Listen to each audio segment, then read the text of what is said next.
I didn't know if y'all wanted to do it on a hard line or on my cell phone. It's up to y'all. Well, this actually sounds pretty good. If you like it, this secure. If not, I can call you right back. We're coming back here in about 30 seconds. Um, this is great for me. If Cool, cool. Well, I'll put you on hold, and the guys will be hollering at you. All right? Okay, I appreciate it. Cool. They're off site today out at the Round Rock Express game. Just so you know. Oh, great, great. Yep, yep. I'll let you go, man. You got it. Live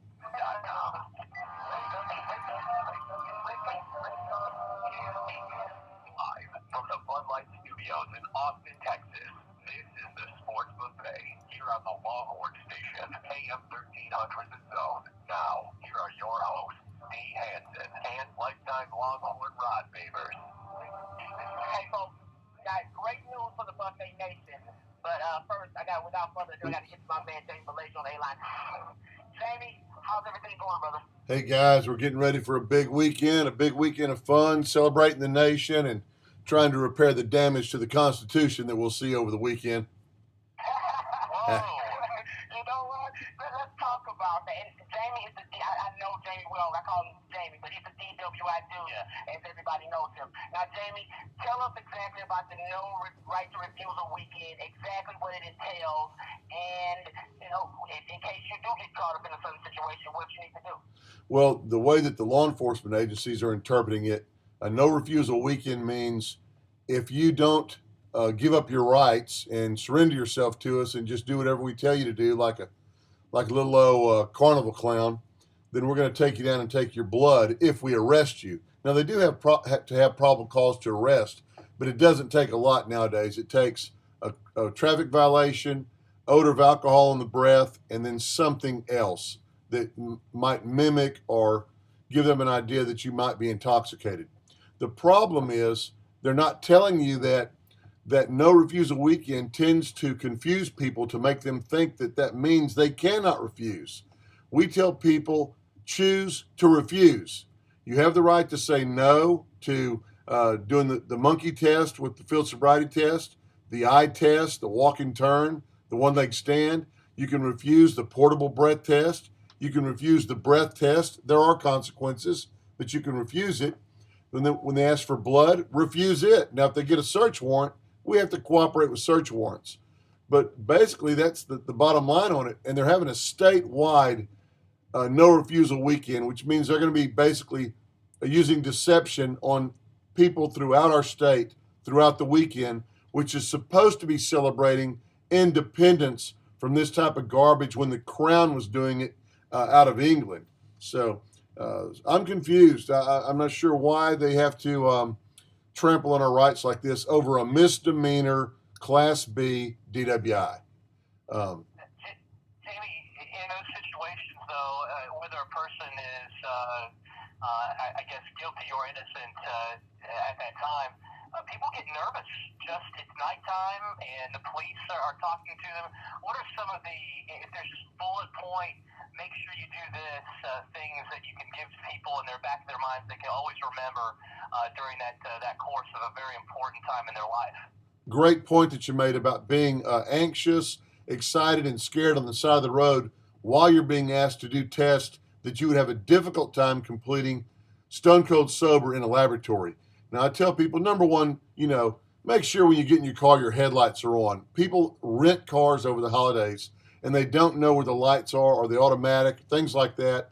Make sure you know where your turn signals are. Make sure all your lights are working. So that way you're not guaranteeing yourself a traffic stop. I guess the primary rule, we don't want people driving drunk. We don't want people boating drunk. I'm going to be doing some jet skiing this weekend. I do not want to get run over and chopped up by by a boat motor, a blade. So we want our people to stay safe and to not injure themselves or others. But if you drink responsibly and you're not intoxicated and you know your body, so you'll know when to drive and when not to drive. But be polite to the officers. There's no reason to use profanity or be ugly or argumentative. If they get that way, we hope it's captured on film. Now, when they ask you to step out of your vehicle, you need to ask, am I under arrest? That's a bullet point.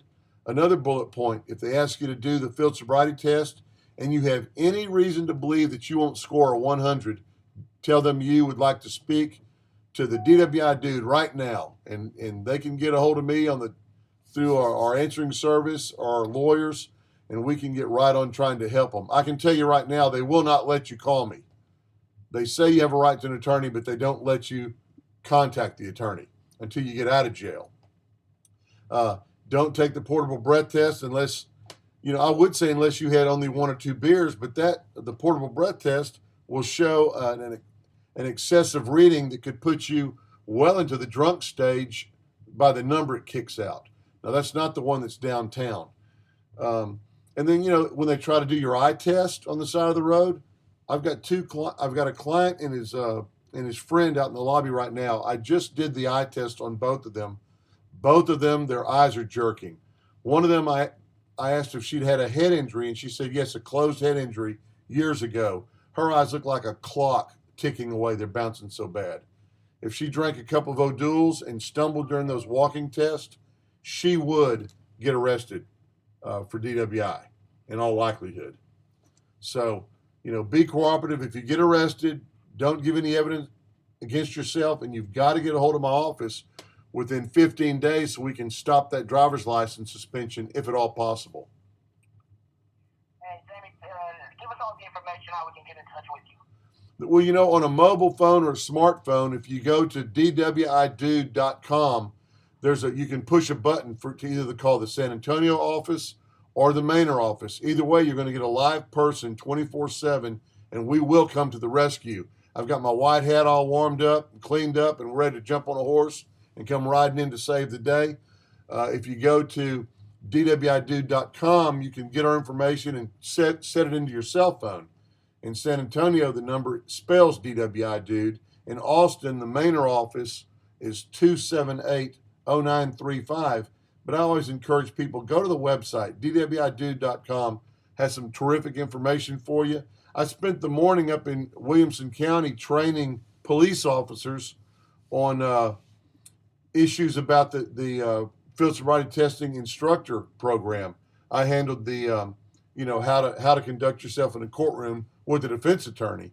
And the number one thing I told them was be fair to people. Number 2, tell the truth. And number 3, treat these people as per who they are. If somebody has a leg injury, if they're sunburned, they're dehydrated, they're tired, they're not going to do well on these tests. And I wish they would let these people know that these tests are voluntary. They do have the right to refuse.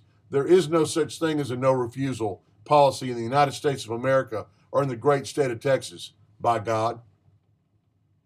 My man, Jamie Valady, the DWI Dude. Hey, we really appreciate the time. And hey, as always, nobody out there drives drunk, but if you do get caught up in something, hit my man Jamie Valady up. Thank you, Jamie. We really appreciate it. All right, my friends. Have a great holiday weekend. Thanks, Jamie.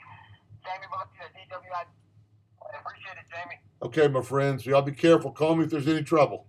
Hey, will do. You have a good one. All right, Brady. Later.